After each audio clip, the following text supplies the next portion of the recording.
देवी दुर्गा का स्वरूप, सूर्य ध्यान तथा महेश्वरी पूजन विधि।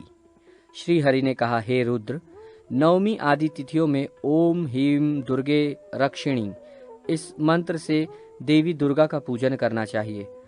मार्गशीर्ष मास की तृतीया तिथि में आरंभ करके नामक्रम के अनुसार गौरी, काली, उमा, दुर्गा, भद्रा, कांति, सरस्वती, मंगला, विजया, लक्ष्मी, शिवा और नारायणी रूप में उन देवी का पूजन करने वाले अधिकृत मनुष्य का ईष्ट से वियोग नहीं होता।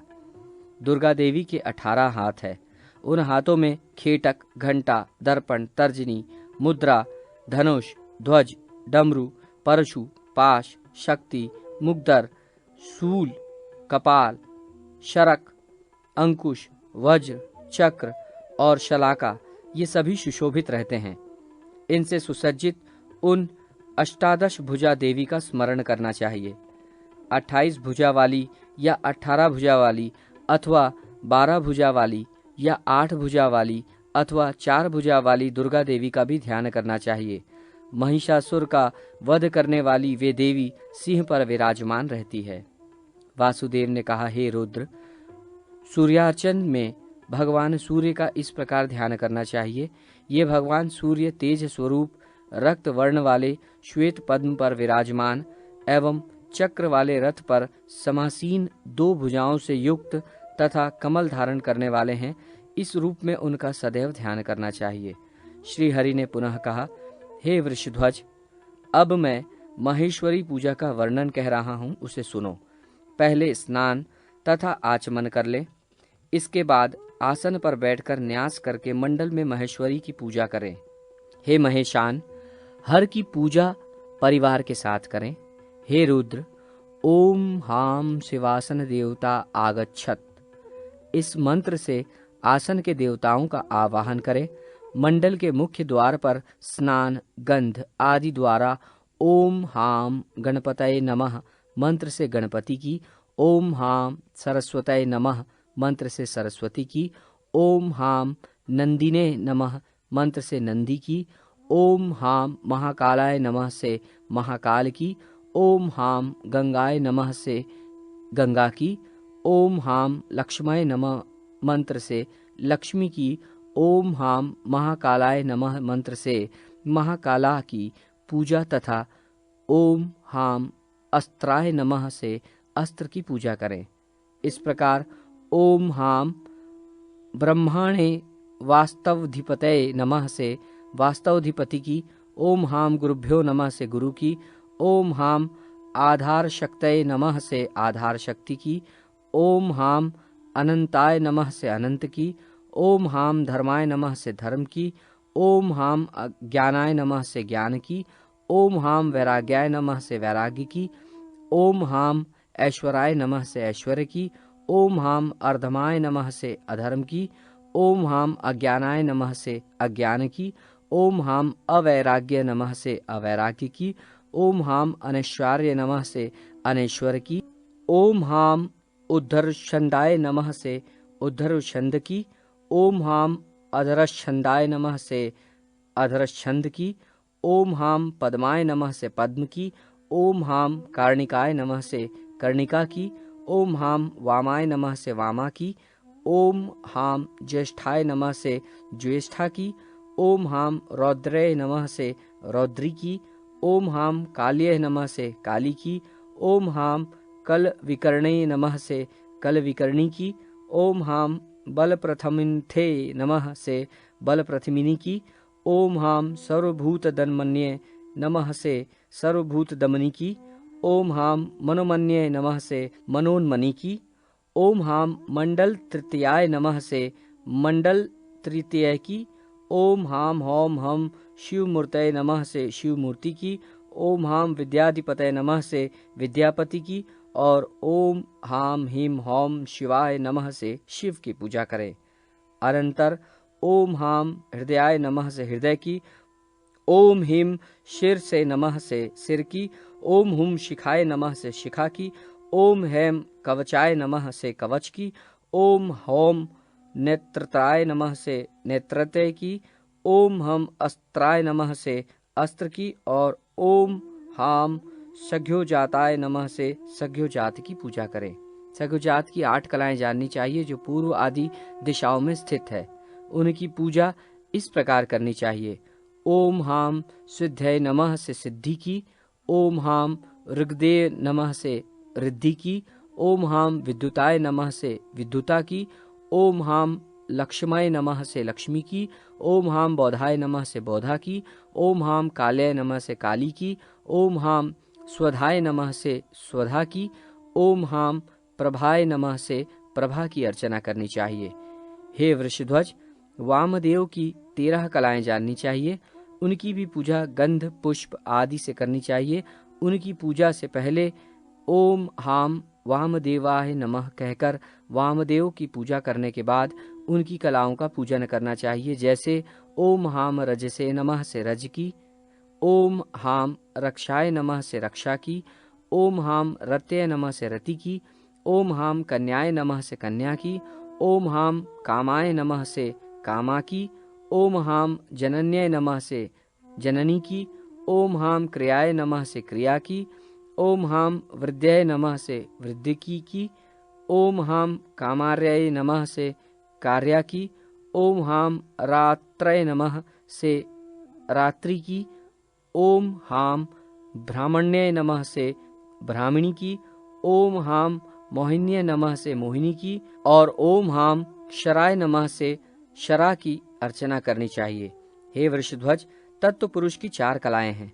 पहले ओम हाम तत्व पुरुषाय नमः इस मंत्र द्वारा तत्व पुरुष की पूजा करें। तदनंतर ओम हाम निवृत्तये नमः से निवृत्ति की, ओम हाम प्रतिष्ठाय नमः से प्रतिष्ठा की, ओम हाम विद्याय नमः से विद्या की और ओम हाम शांतये नमः से शांति की पूजा करना चाहिए।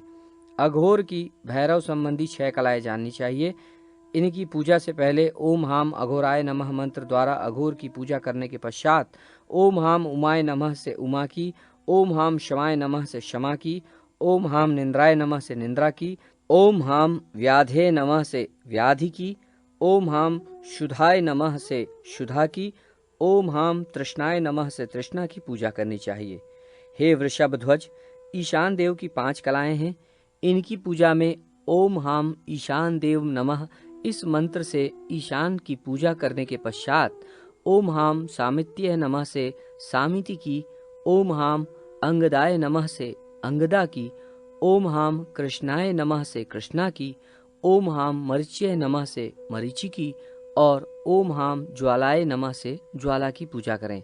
तदनंतर हे शंकर, ओम हाम शिव परिवारेभ्यो नमः से शिव परिवार का, ओम हाम इंद्राय सुराधिपतिये नमः से सुराधिपति इंद्र का, ओम हाम अग्ने तेजोधिपतये नमः से तेजोधिपति अग्नि का, ओम हाम यमाय प्रेताधिपतये नमः से प्रेताधिपति यम का, ओम हाम निरतय रक्षोधिपतये से रक्षोधिपति निरितिका का और ओम हाम वरुणाय जलाधिपतये नमः से जलाधिपति वरुण का, ओम हाम वायवः प्राणाधिपतये नमः से प्राणाधिपति वायु का, ओम हाम सोमाय नेत्राधिपतये नमः से नेत्राधिपति सोम का, ओम हाम ईशानाय सर्वविद्याधिपतये नमः से सर्वविद्यापति ईशान का,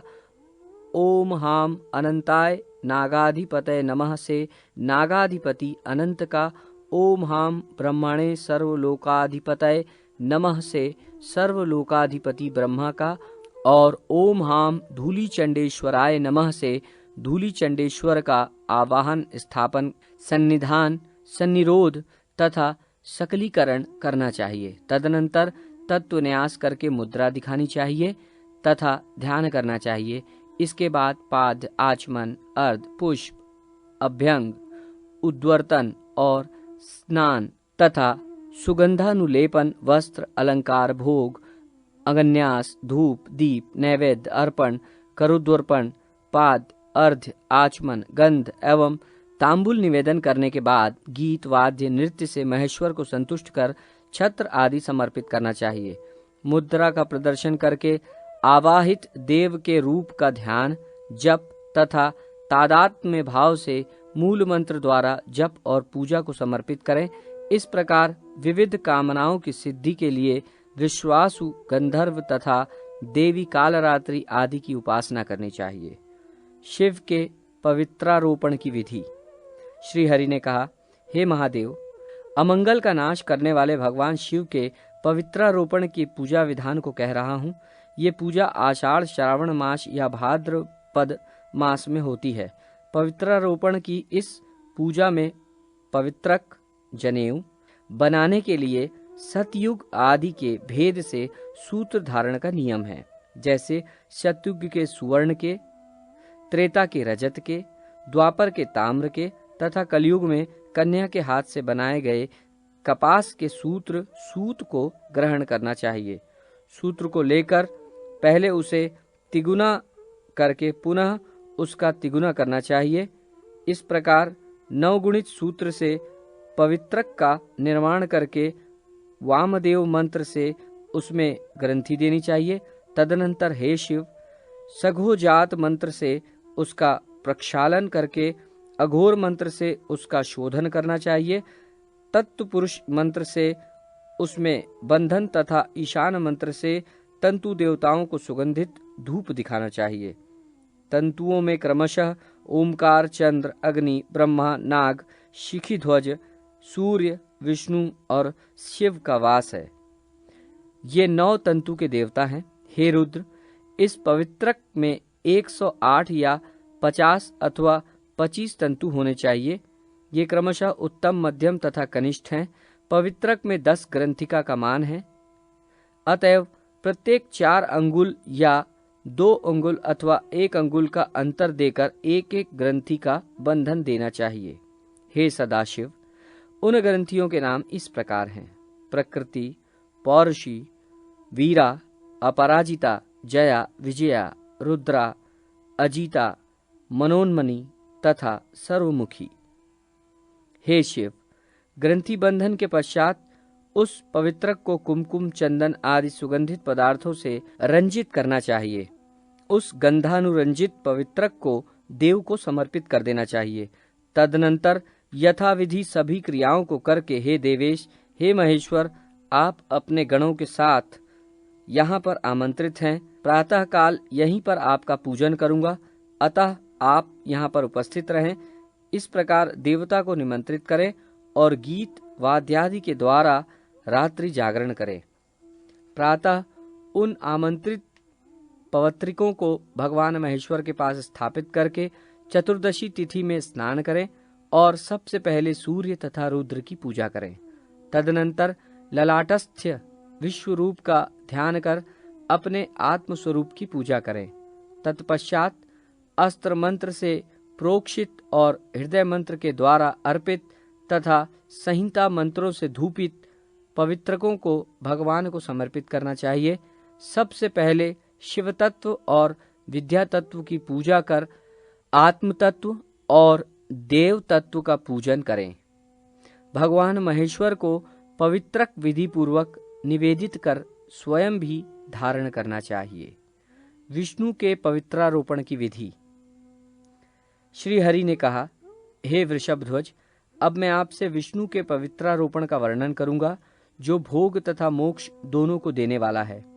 प्राचीन समय में हो रहे देवासुर संग्राम में अपनी विजय न होते देखकर ब्रह्मादि देवगण विष्णु की शरण में गए। उन सब की प्रार्थना सुन करके विष्णु ने विजय प्राप्ति के लिए उन्हें अपने गले का हार, पवित्र नामक ग्रैवेयक तथा एक ध्वज प्रदान किया और कहा कि इन्हें देखते ही दानव नष्ट हो जाएंगे। तभी से उन पवित्रकों की पूजा आरंभ हुई। हे हर, प्रतिपदा से लेकर पौर्णमासी तक जिस देवता की जो तिथि कही गई है, उसके अनुसार ही उस तिथि में उन देवताओं का पवित्रारोपण करना चाहिए। हे शिव, शुक्ल पक्ष हो अथवा कृष्ण पक्ष द्वादशी तिथि में विष्णु के लिए पवित्रारोपण का विधान है। व्यतिपात योग, उत्तरायण, दक्षिणायन, चंद्र तथा सूर्य ग्रहण, विवाहादि मंगल एवं वृद्धि कार्यों तथा गुरुजन के आचमन इत्यादि अवसरों पर यह पूजा करनी चाहिए। पवित्रक के उद्देश्य से भी नित्य पूजन हो सकता है। किंतु वर्षा काल में इसका पूजन आवश्यक है। हे रुद्र, इन पवित्रकों का निर्माण वर्णानुसार होना चाहिए, जैसे ब्राह्मणों का पवित्रक कौशेय, कपास, शौम अथवा कुशसूत्र से निर्मित होना चाहिए। क्षत्रियों का पवित्रक कौशेय सूत्र से, वैश्यों का क्षौम सूत्र तथा वल्कल्य सूत्र से और शूद्रों का सन से बना हुआ पवित्रक प्रशस्त माना गया है। कपास या पद्वज कमल से निर्मित पवित्रक समस्त वर्णों के लिए प्रशस्त है। ओमकार, शिव, चंद्रमा, अग्नि, ब्रह्मा, शेष, सूर्य, गणेश और विष्णु, इन 9 देवताओं का इस पवित्रक के तंतुओं में निवास है। ब्रह्मा, विष्णु और रुद्र ये पवित्रक के 3 सूत्रों के देवता हैं, जो उनमें अधिष्ठित रहते हैं। इन सूत्रों को सुवर्ण, रजत, ताम्र, बांस या मिट्टी के बने हुए पात्र में रखना चाहिए।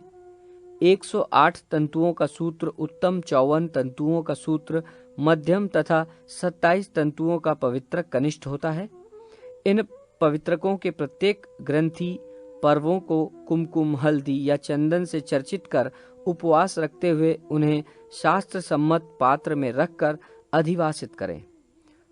पवित्रक को पृथक पृथक अभिमंत्रित करके उसका सम्यक दर्शन तथा पुनः पूजन करना चाहिए और यत्न पूर्वक उसका वस्त्राच्छादन करके उसे मंडलस्थ देव प्रतिमा के समक्ष यत्न पूर्वक स्थापित कर देना चाहिए। ब्रह्मादि अन्य देवों की स्थापना करके कलश की पूजा करें। मंडल का निर्माण करके नैवेद्य समर्पित करें। पवित्रक को पुनः अधिवासित करके 3 या 9 बार सूत्र घुमाकर वेदी को वेष्टित करें। तदनंतर अपने आप को तथा कलश, घी, अग्निकुंड, विमान, मंडप और ग्रह को सूत्र से वेष्टित करके एक सूत्र देवता के मस्तक पर अर्पित करें। इस प्रकार संपूर्ण सामग्री निवेदित कर महेश्वर विष्णु की पूजा करके मंत्र का पाठ करना चाहिए। हे परमेश्वर, देवेश्वर, आप यहाँ पर पूजा के लिए आवाहित हैं। इस समस्त सामग्री से प्रातःकाल में मैं आपका पूजन करूंगा। आपकी सन्निधि यहाँ बनी रहे। 1 रात्रि या 3 रात्रि तक पवित्रक को अधिवासित कर स्वयं रात्रि में जागरण करके प्रातःकाल भगवान केशव का पूजन करें और निर्मित पवित्रकों को उन देव को अर्पित करें। पवित्रक को धूप से धूपित करके मंत्र के द्वारा अभिमंत्रित भी करना चाहिए। गायत्री मंत्र से पूजित इस पवित्रक के द्वारा देव पूजन करके उसे मंत्र पढ़कर देवता के समक्ष स्थापित कर दें। हे देव, ये पवित्रक विशुद्ध रूप से ग्रथित, सुंदर तथा महापातकों को नष्ट करने वाला और संपूर्ण पापों का क्षय करने वाला है। इसे मैं आपके समक्ष स्थापित करता हूँ। तदनंतर इस मंत्र का पाठ कर स्वयं भी धारण करना चाहिए। हे देव, ये विष्णु तेज स्वरूप सर्व पाप विनाशक पवित्रक है। मैं धर्म, काम तथा अर्थ इस त्रिवर्ग की सिद्धि के लिए इसे अपने कंठ में धारण करता हूँ। अनंतर प्रार्थना करें। हे देव, आपके हृदय पर जिस प्रकार वनमाला और कौस्तुभ विराजते हैं, उस प्रकार तंतुओं की बनी हुई ये माला और पवित्रक आप अपने हृदय पर धारण करें। इस प्रकार प्रार्थना करके ब्राह्मणों को भोजन कराकर और उन्हें दक्षिणा देकर उसी दिन सायंकाल या दूसरे दिन पुनः उसी प्रकार पूजा संपन्न करके मंत्र पढ़ते हुए विसर्जन करें। हे पवित्रक, मैंने इस सावंतसरी पूजा को विधिवत संपादित किया है। इस समय मेरे द्वारा विसर्जित आप विष्णु लोक को पधारें। ब्रह्ममूर्ति के ध्यान का निरूपण। श्री हरि ने कहा, हे रुद्र, भगवान की पवित्रक आदि से पूजा कर ब्रह्मा का ध्यान करके साधक हरि बन जाता है। अब मैं माया जाल को नष्ट करने वाले ब्रह्म के ध्यान का वर्णन करता हूँ, आप सुने।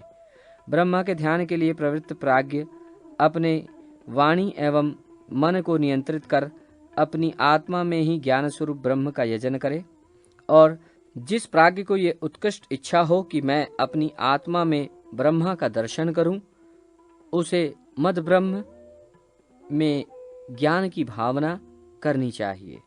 ब्रह्मा का ध्यान ही समाधि है। मैं ब्रह्मा हूँ, इस रूप में सदा स्वयं की अवस्थिति ही ब्रह्मा का ध्यान है। स्वयं से अभिन्न ब्रह्म देह, इंद्रिय, मन, बुद्धि, प्राण, अहंकार, पंच महाभूत, पृथ्वी, जल, तेज, वायु, आकाश। पंच तन्मात्र, गंध तन्मात्र, रस तन्मात्र, रूप तन्मात्र, स्पर्श तन्मात्र एवं शब्द तन्मात्र। विविध गुण, जन्म और भोजन, शयन आदि भोग से सर्वथा रहित, स्वप्रकाश, निराकार, सदा निरतिशय, नित्य आनंद स्वरूप, अनादि, नित्य, शुद्ध, बुद्ध, सर्वतः परिपूर्ण सत्य स्वरूप, परम सुख स्वरूप, परम पद एवं तुरीय के रूप में वेदों में वर्णित है। हे वृषभध्वज, अपनी आत्मा को रथी और शरीर को रथ समझना चाहिए। बुद्धि उसमें सारथी तथा मन लगाम है। इंद्रियों को उस रथ में जुते हुए अश्व के रूप में स्वीकार किया गया है। ये इंद्रियां ही रूप, रस, गंध आदि विषय का अनुभव करती हैं। इंद्रिय और मन से युक्त आत्मा को ही मनीषियों ने भोक्ता कहा है। जो मनुष्य विज्ञान रूपी सारथी से युक्त है, मन रूपी लगाम को अपने वश में रखता है, वही उस परम पद को प्राप्त करता है। फिर वह उत्पन्न नहीं होता। जो विज्ञान रूपी सारथी से नियंत्रित मन रूपी लगाम वाला मनुष्य है, वह सधुर्नी से पार हो जाता है और वही विष्णु का परम पद है। इस योग परम साधना में अहिंसादि धर्मों को यम तथा शौचादिक कर्मों को नियम कहा गया है। पद्मादि आसन है। प्राण अपानादिक वायु पर विजय प्राप्त करना प्राणायाम है। इंद्रियों पर विजय प्रत्याहार और ईश्वर का चिंतन करना ध्यानावस्था है। मन को नियंत्रित करना ही धारणा है और ब्रह्म में मन को केंद्रित करने की जो स्थिति होती है वो समाधि है। यही पहले इस योग के द्वारा चंचल चित्त स्थिर नहीं होता तो उस मूर्ति परमेश्वर का इस प्रकार चिंतन करना चाहिए जो हृदय कमल की कर्णिका के मध्य विराजमान रहने वाले हैं तथा शंख, चक्र, गदा और कमल से सुशोभित हैं, जो श्रीवत्स तथा कौस्तुभ मणि, वनमाला एवं लक्ष्मी से विभूषित हैं, जो नित्य शुद्ध ऐश्वर्य संपन्न सत्य परमानंद स्वरूप आत्म स्वरूप परम ब्रह्म तथा परम ज्योति स्वरूप हैं। ऐसे वे 24 स्वरूप अवतार वाले सालग्राम की शिला में विराजमान द्वारकादि शिलाओं पर अवस्थित रहने वाले परमेश्वर ध्यान के योग्य है और पूजनीय है। मैं भी वही हूँ, ऐसा समझना चाहिए। इस प्रकार आत्मस्वरूप नारायण का यम, नियम इत्यादि योग के साधनों से एकाग्रचित होकर जो ध्यान करता है वो मनोभिलाषित इच्छाओं को प्राप्त कर वैमानिक देव हो जाता है। यदि निष्काम होकर उन हरि की मूर्ति का ध्यान और स्वतन करे तो मुक्ति प्राप्त हो जाती है। विविध शालग्राम शिलाओं के लक्षण। श्री हरि ने कहा, हे वृषभध्वज, अब मैं प्रसंगवश शालग्राम का लक्षण कहता हूँ। शालग्राम शिलाओं के स्पर्श मात्र से करोड़ों जन्मों के पाप नष्ट हो जाते हैं। केशव, नारायण, गोविंद तथा मधुसूदन आदि नामों वाली विभिन्न शालिग्राम शिलाएं होती हैं जो शंख, चक्र आदि चिन्हों से सुशोभित होती हैं। इन शिलाओं के लक्षण इस प्रकार हैं। शंख, चक्र, गदा तथा पद्म के चिन्ह से सुशोभित शिला केशव, पद्म, कमोदकी, गदा, चक्र तथा शंख के चिन्ह से सुशोभित शिला नारायण, चक्र, शंख, पद्म तथा गदा के चिन्ह से विशोभित शिला माधव और गदा, पद्म, शंख तथा चक्र के चिन्ह से शोभायमान शिला गोविंद नाम से जानी जाती है।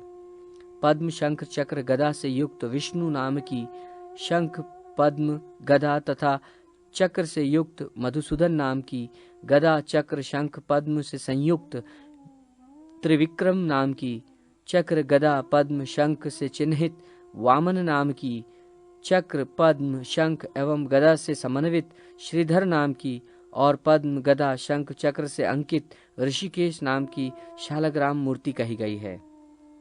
इन देव मूर्तियों को बार बार नमन है।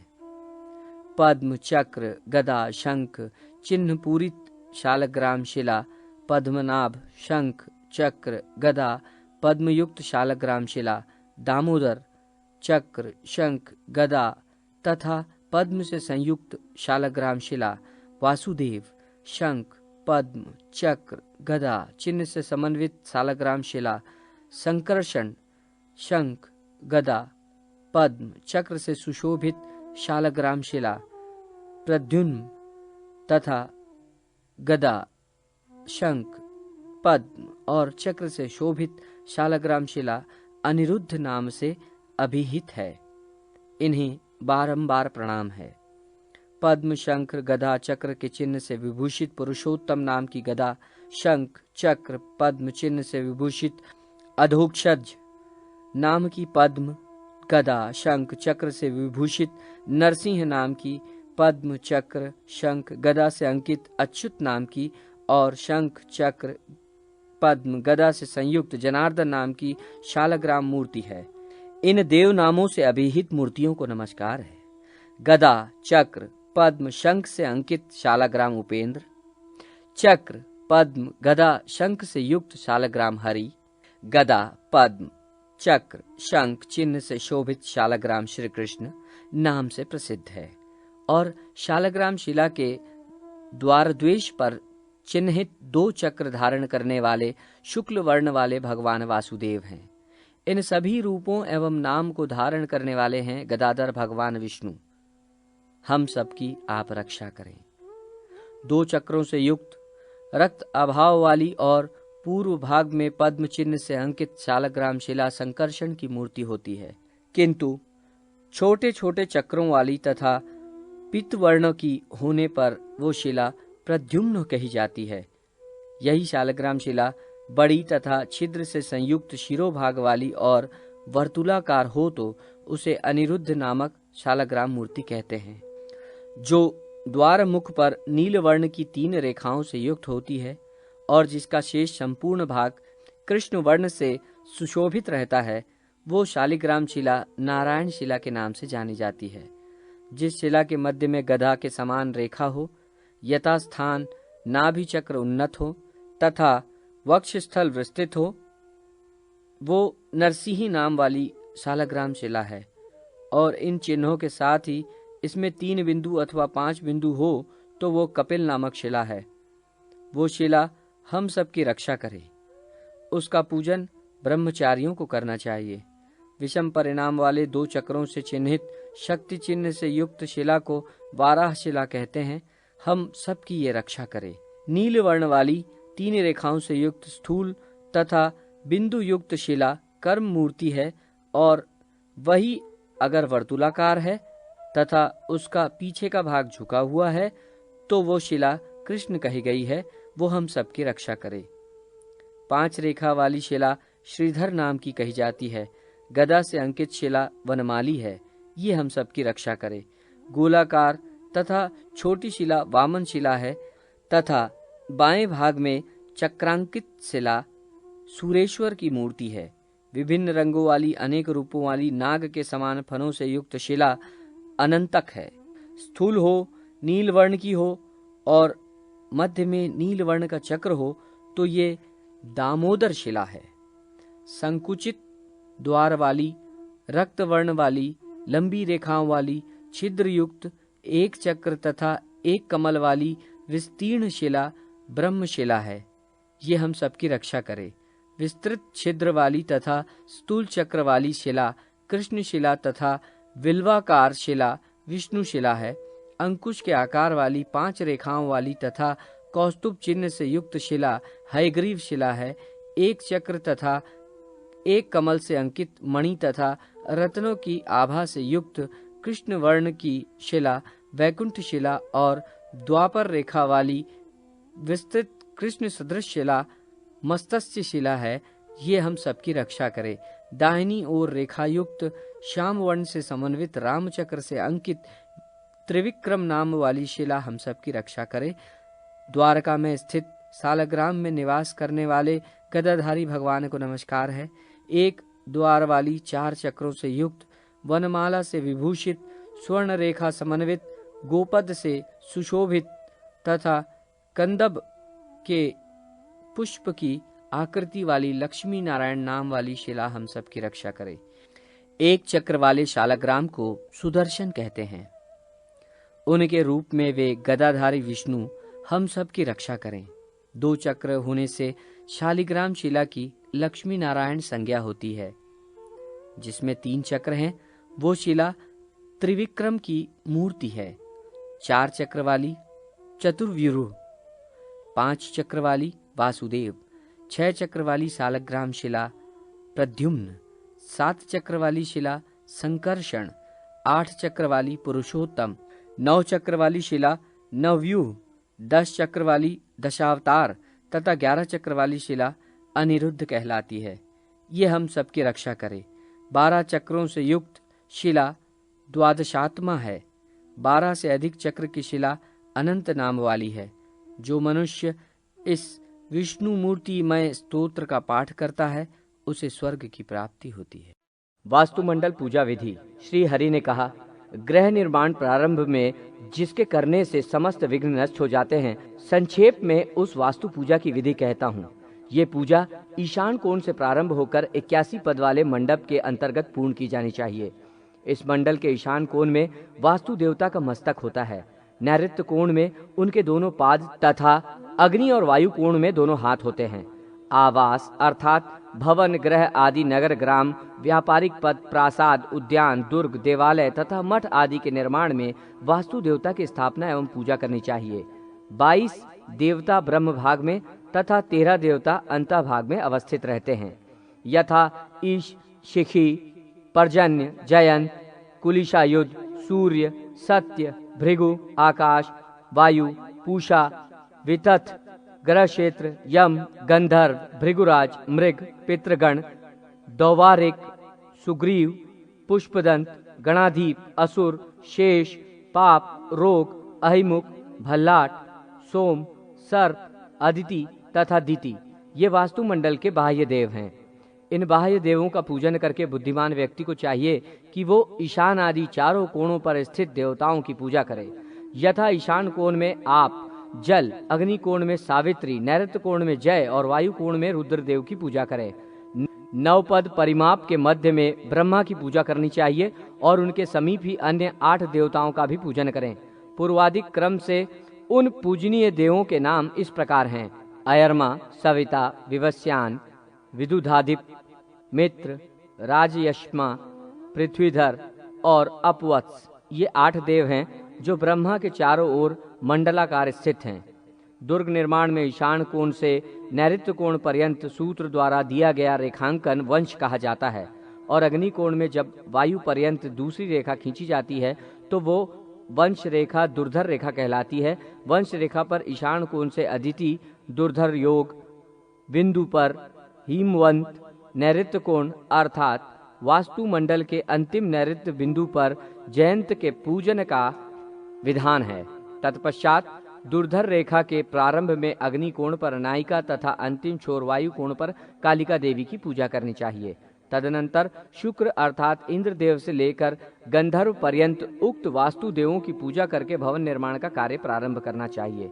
वास्तु भवन के सम्मुख भाग में देवालय, अग्नि कोण में पाकशाला, पूर्व दिशा में यज्ञ मंडप, ईशान में काष्ठ या प्रस्तर से बनी पट्टिकाओं के द्वारा घिरा हुआ सुगंधित पदार्थों तथा पुष्पों को रखने का स्थान, उत्तर दिशा में भंडारागार, वायु कोण में गौशाला, पश्चिम दिशा में खिड़की तथा जलाशय, नैऋत्य कोण में समिधा, कुश, ईंधन तथा अस्त्र शस्त्र का कक्ष, दक्षिण दिशा में सुंदर शैया, आसन, पादुका, जल, अग्नि, दीप और सज्जन भृत्यों से युक्त अतिथि गृह का निर्माण करना चाहिए।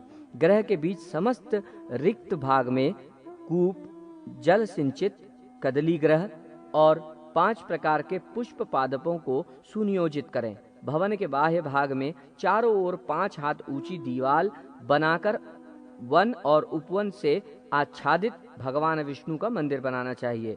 इस मंदिर के निर्माण कार्य के प्रारंभ में 64 पद का वास्तुमंडल बनाकर वास्तु देवता की विधिवत पूजा करें। उक्त रीति के अनुसार वास्तुमंडल के मध्य भाग में 4 पद के मंडलागर्त ब्रह्मा तथा उनके समीपस्थ प्रत्येक 2 पद पर अर्यमादि 8 देवों की पूजा करनी चाहिए।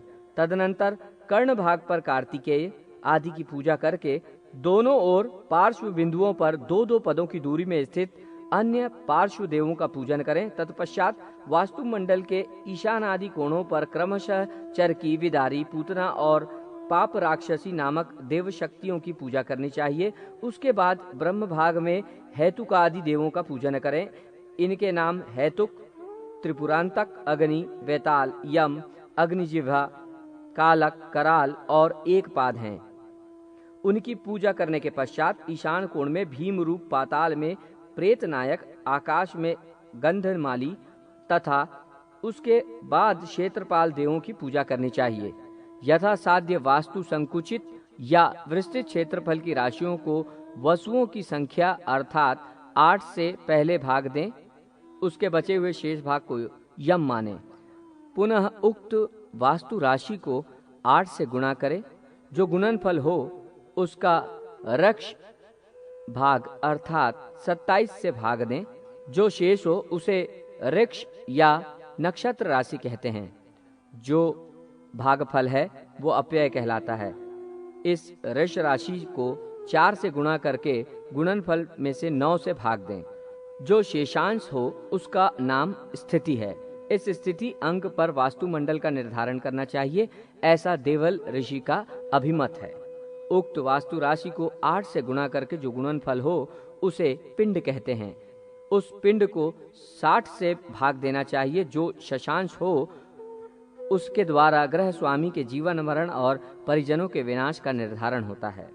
मनुष्य को चाहिए कि वास्तुमंडल के मध्य ही सदा ग्रह का निर्माण करे, उसके पृष्ठभाग में न करे। इसी प्रकार वास्तुमंडल के वाम पार्श्व में भी ग्रह निर्माण करना उचित नहीं है, क्योंकि वाम पार्श्व में वास्तुदेव सोए रहते हैं, अतः इसमें ग्रह निर्माण नहीं करना चाहिए। सिंह, कन्या तथा तुला राशि रहने पर उत्तर दिशा के द्वार का शोधन करें और उसी प्रकार वृक्षादि अन्य राशियों के रहने पर पूर्व, दक्षिण तथा पश्चिम द्वार का शोधन करना चाहिए, क्योंकि भाद्रपद, आश्विन तथा कार्तिक मास में पूर्व दिशा में मस्तक, उत्तर दिशा में पृष्ठ, दक्षिण दिशा में क्रोड और पश्चिम दिशा में चरण फैलाकर वास्तुनाग सोए रहते हैं। अतः उत्तर दिशा का द्वार इस काल से प्रशस्त होता है। वृश्चिक, धनु एवं मकर राशि अर्थात मार्गशीर्ष, पौष और माघ में वास्तुनाग का सिर दक्षिण, पृष्ठ पूर्व, क्रोड पश्चिम और पैर उत्तर दिशा में रहता है, जिससे उस समय पूर्व दिशा का द्वार शोधन उचित है। कुंभ, मीन तथा मेष राशि अर्थात फाल्गुन, चैत्र तथा बैसाख मास में वास्तुनाग का मस्तक पश्चिम तथा पृष्ठ दक्षिण तथा पैर उत्तर पूर्व दिशा में रहता है, अतः दक्षिण दिशा के द्वार का शोधन इस काल में श्रेयस्कर है। इसी प्रकार वृषभ, मिथुन और कर्क राशि अर्थात ज्येष्ठ, आषाढ़ तथा श्रावण मास में वास्तुनाग का सिर उत्तर, पृष्ठ पश्चिम, क्रोड पूर्व और पैर दक्षिण दिशा में रहता है। उस समय पश्चिम द्वार का शोधन करना उचित होता है। वास्तु के विस्तार के अनुसार आधे भाग में द्वार का निर्माण करना चाहिए। इस प्रकार 8 दिशाओं में 8 द्वार कहे गए हैं। यदि उपयुक्त शास्त्र सम्मत विधि से द्वार शोधन नहीं होता है तो हानि होती है। अतः उपयुक्त विधि से प्रासाद या भवन का निर्माण करके उसके पूर्व में पीपल, दक्षिण में पाकड़, पश्चिम में बरगद, उत्तर में गूलर तथा ईशान कोण में सेमल का वृक्ष लगाना चाहिए, जो घर के लिए शुभ फलदायी होते हैं। इस प्रकार पूजित वास्तु प्रासाद और घर के विघ्नों का नाश करने वाला होता है। प्रासाद लक्षण। सूत जी ने कहा, हे शौनक, अब मैं प्रासाद निर्माण एवं उसके लक्षणों के विषय में कह रहा हूँ, आप सुने। सर्वप्रथम कुशल वास्तुविद की देखरेख में चारों दिशाओं में 64-64 पद परिमाप का एक चतुष्टकोण भूखंड तैयार करना चाहिए, जिसमें 48 पद परिणाम भूमि में दीवाल का निर्माण करें। साथ ही चारों दिशाओं में कुल 12 द्वार बनाए जाएं। प्रासाद की ऊंचाई के परिणाम को अर्थात पृथ्वी तल पर प्रासाद का बनाया गया ऊंचा जो धरातल है उसको प्रासादिक जंघा कहते हैं। भवन की ये जंघा मानव जंघा की अपेक्षा 2.5 गुना अधिक होनी चाहिए। उसके ऊपर निर्मित होने वाले गर्भभाग के विस्तार परिमाप को संक्राधि कहते हैं। गर्भभाग को पुनः 3 अथवा 5 भागों में विभक्त करना चाहिए और शुक्रांगरी के द्वार की ऊंचाई शिखर भाग की आधी करनी चाहिए। 4 शिखर बनाकर उसके तीसरे भाग पर वेदी बंधन करें। उसके चतुर्थ भाग पर पुनः प्रसाद के कंठ भाग का निर्माण करना चाहिए अथवा भवन का निर्माण करने के लिए भूमिखंड को समान 16 भागों में विभक्त करके उस 16वें भाग के चतुर्थ भाग के मध्य में गर्भगृह का निर्माण करवाएं। बचे हुए 12 भाग में भित्ति का निर्माण करें।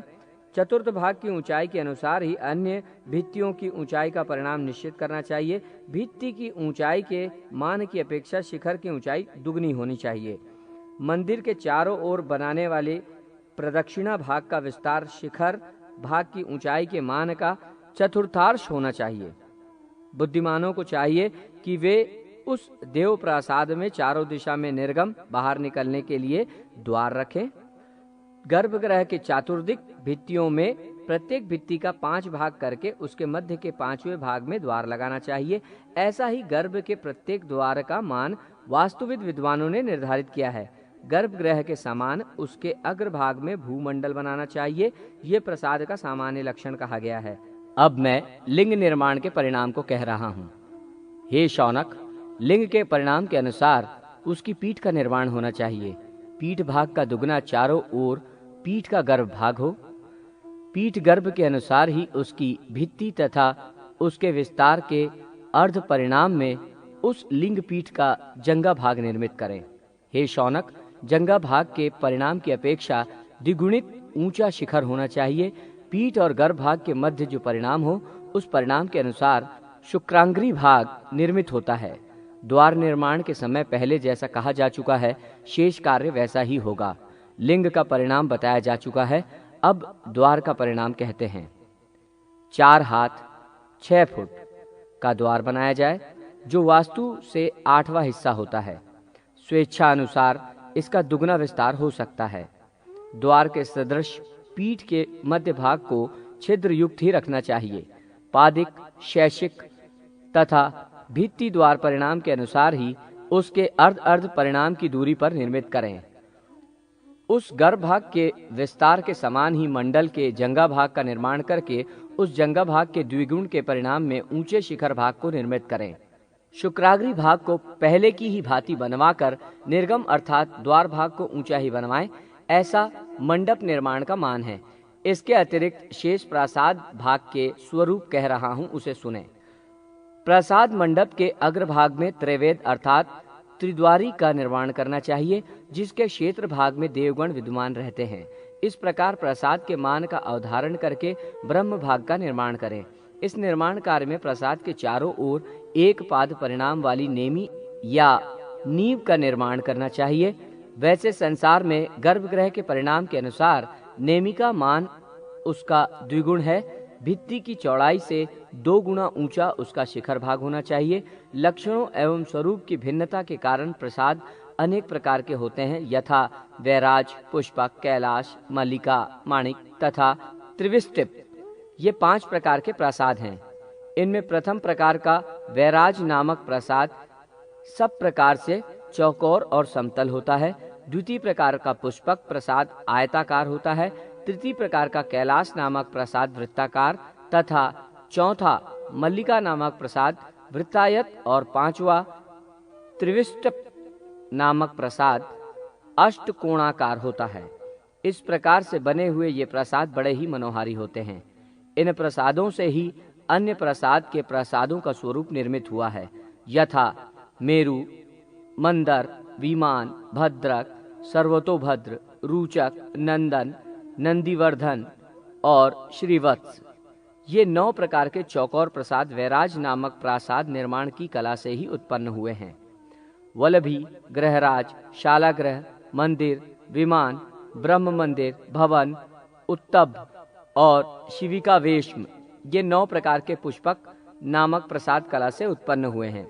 वलय, दुदुम्भी, पद्म, महापद्म, मुकुली, उष्णिषि, शंख, कलश, गुआ वृक्ष तथा अन्य वृत्ताकार प्रसाद कैलाश प्रसाद से निकले हैं। गज, वृषभ, हंस, गरुड़, सिंह, सम्मुख, भूमुख, भूधर, श्रीजय तथा पृथ्वीधर, इन प्रसादों का उद्भव मल्लिका मणिक नामक वृत्तायत प्रसाद से हुआ है। वज्र, चक्र, मुष्टिक, वभ्रु, वक्र स्वास्तिक, खड्ग, गदा, शिरवृक्ष, विजय तथा श्वेत, इन 9 प्रासादों का प्रादुर्भाव त्रिविष्टप नामक प्रासाद से हुआ है। इसके अतिरिक्त त्रिकोण, पद्माकार, अर्धचंद्राकार, चतुष्कोण तथा षोडश कोणीय प्रकार से भी मंडप के संस्थान का निर्माण जहां तहां किया जा सकता है, जो क्रमशः राज, ऐश्वर्य, आयुवर्धन, पुत्र लाभ और स्त्री प्राप्ति कराने वाले होते हैं। मुख्य द्वार के स्थान में ही ध्वजा आदि तथा गर्भगृह का निर्माण कराना चाहिए। सूत्र के द्वारा सम संख्याओं से गुणित मंडप का निर्माण करके उस मंडप के चतुर्थांश अर्थात चौथाई परिणाम का एक भद्र ग्रह निर्मित करवाएं। भद्र ग्रह को समानांतर वातायन रोशनदान से अथवा वातायन से रहित बनाना चाहिए। कहीं मंडप की दीवार के बराबर अथवा कहीं उससे 1.5 गुना अथवा कहीं दुगने माप के मंडप बनाए जाने चाहिए। प्रासाद के लता मंडप की भूमि विषम तथा चित्र विचित्र रंग बिरंगी वर्ण की बनानी चाहिए। परिणाम विरोध रहने पर उसे विषम रेखाओं से अलंकृत किया जा सकता है। प्रासाद की आधार भूमि प्रत्येक दिशाओं में अव्यवस्थित 4 द्वारों और 4 मंडपों से सुशोभित होनी चाहिए। जो प्रासाद 100 श्रृंखों वाला अर्थात 100 मीनारों से युक्त रहता है, उसे मेरु संज्ञा से अभिहित किया जाता है। इस अन्य प्रासादों की अपेक्षा उत्तम कोटि का होता है। इस प्रकार के प्रासाद में प्रत्येक मंडप 3-3 भद्र ग्रहों से अलंकृत होने चाहिए। निर्माण पद्धति, आकार और परिणाम के वैभिन्न के कारण वे प्रासाद भिन्न भिन्न प्रकार के हो जाते हैं, जिनमें कुछ प्रासादों का आधार होता है किंतु कुछ आधार से रहित होते हैं। वे प्रासाद अपने छंदक अर्थात छत निर्माण के भेद से भी भिन्न भिन्न प्रकार के हो जाते हैं। रचना पद्धति तथा नाम के भेद से परस्पर सांकर्य के कारण भी भिन्न भिन्न प्रकार के प्रासाद हो जाते हैं। देवताओं की विशेषता के कारण बहुत प्रकार के प्रासाद बताए गए हैं। यद्यपि स्वयंभू देवताओं के लिए निर्मित होने वाले प्रासाद के निमित्त कोई नियम नहीं है, तथापि देवों के लिए उक्त मान के अनुसार ही उन प्रासादों का निर्माण करना चाहिए जो चतुरस्र अर्थात चौरस भूमि पर समान 4 कोणों से समन्वित हो। वे प्रासाद चंद्रशालाओं से युक्त तथा भेरी शिखर से संयुक्त होने चाहिए। उनके सामने के भाग में वाहनों के लिए लघु मंडप भी निर्मित हों।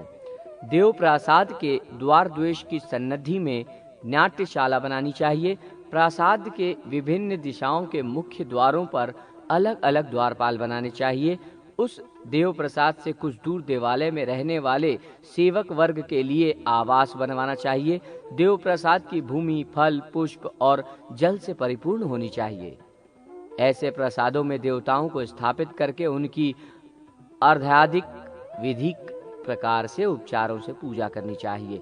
वासुदेव तो सर्वमय हैं। उनके भवन का निर्माण करने वाला व्यक्ति सभी फलों को प्राप्त करता है।